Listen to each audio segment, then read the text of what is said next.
Salut à tous, j'espère que vous allez bien. Aujourd'hui, je voulais qu'on parle de mon application. Alors en fait, ce qui s'est passé sur cette application, c'est que à un moment donné, j'étais plutôt bien parti. Il y avait toutes les fonctionnalités que je voulais, mais le souci, c'est que j'ai été relié à un fournisseur de données qui s'appelle FMP. Et le problème que j'ai eu, c'est que ce fournisseur a décidé du jour au lendemain de faire payer les données. Et donc, j'étais motivé, mais comme je gagne pas d'argent sur cette application, ou en tout cas très peu, et je me suis dit que je vais pas vous faire payer des sommes folles pour utiliser cette application. Néanmoins, j'ai trouvé un contournement pour cette application, et du coup, j'ai réussi, si vous voulez, à plus ou moins la remettre en état de marche, sans passer par ce fournisseur qui voulait me faire payer. En fait, ce qui était compliqué pour moi, c'était de pouvoir la rendre fiable tout autant qu'elle l'était. Et je commence un petit peu à y arriver et je suis très content de ça.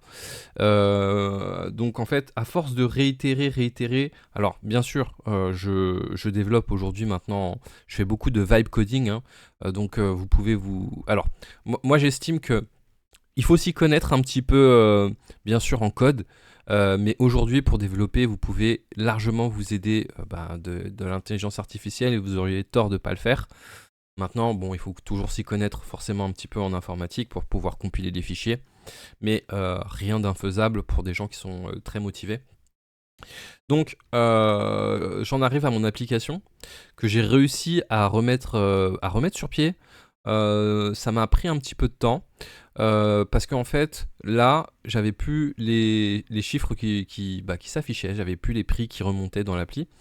Et là, du coup, l'idée de cette appli, pour bien expliquer, c'est en fait, c'est une appli qui vous permet de voir très rapidement si une action est bonne ou pas. Parce que je fais beaucoup de bourses et que c'est un milieu que j'adore. Donc elle va principalement se baser sur les actions américaines, fonctionner avec les actions américaines. Et en fait, elle va établir un score de solidité par rapport à l'action que vous prenez. Là, je prends l'action Adobe. Donc elle a un score de solidité de 4 sur 6 avec des bénéfices positifs sur les 2 dernières années. Donc elle regarde si l'entreprise a été bénéficiaire sur les 2 dernières années. Elle va regarder si la dette est élevée ou pas. Elle va regarder le RE, retour sur investissement. Et elle va regarder la marge nette, ce qui est très important, c'est ce qui reste dans la poche de l'entreprise quand elle a tout payé. Elle va aussi regarder si elle verse des dividendes, parce que nous, on aime bien effectivement les dividendes.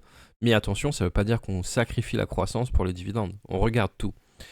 Et on va regarder si elle fait un rachat d'actions. Donc pour elle, pour Adobe, on peut considérer que c'est une action très solide. Pourquoi ? Parce qu'elle coche 4 sur 6. Elle pourrait cocher plus si elle diminuait sa dette et si elle versait des dividendes, en tout cas dans le cadre de notre recherche d'actions. Donc c'est très enthousiasmant. Sur le côté droit, vous avez bien sûr, là j'ai voulu mettre un flux RSS pour que si vous avez une entreprise, en fait, là c'est vraiment le côté quantitatif que vous avez. Mais si vous voulez avoir le côté qualitatif, vous pouvez aussi, c'est-à-dire, quand je dis qualitatif, c'est avoir des news sur les changements stratégiques de l'entreprise.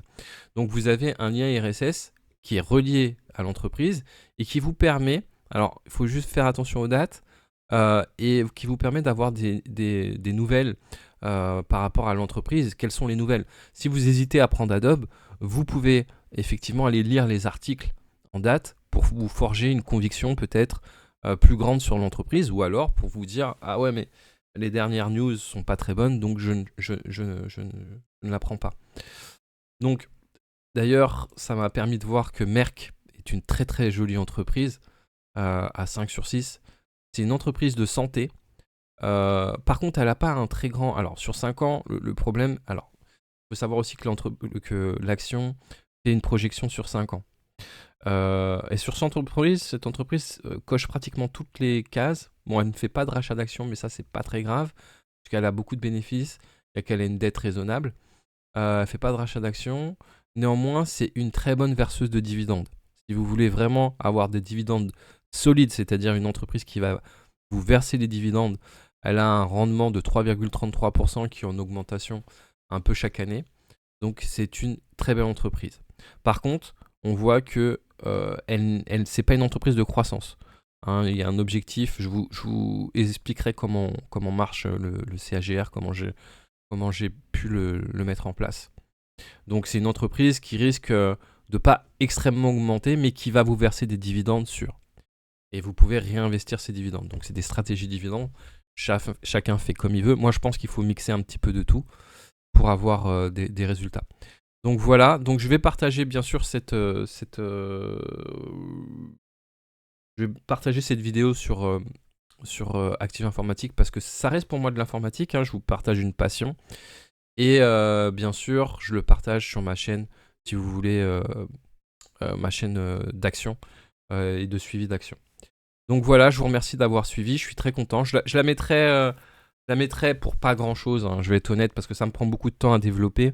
Je la mettrai pour pas grand chose, soit reliée à mon Patreon, soit je vous ferai un petit prix. Parce qu'elle est encore perfectible, elle est très bien, on peut déjà investir avec. Mais je pense qu'il y a des choses qu'il faut encore améliorer, ne serait-ce que en termes de visuel. Il y a des choses qu'on peut vraiment améliorer, mais dans l'état, elle peut déjà servir pour consulter. Alors attention, hein, ça reste un outil. Hein, c'est pas parce que... en fait, c'est un outil qui vous permet de voir si l'entreprise est bonne, mais ça ne veut pas dire que l'entreprise ne peut pas faire faillite du jour au lendemain. On sait jamais. Il suffit d'un scandale pour qu'une entreprise soit en difficulté. Et ça, elle ne le prédit pas.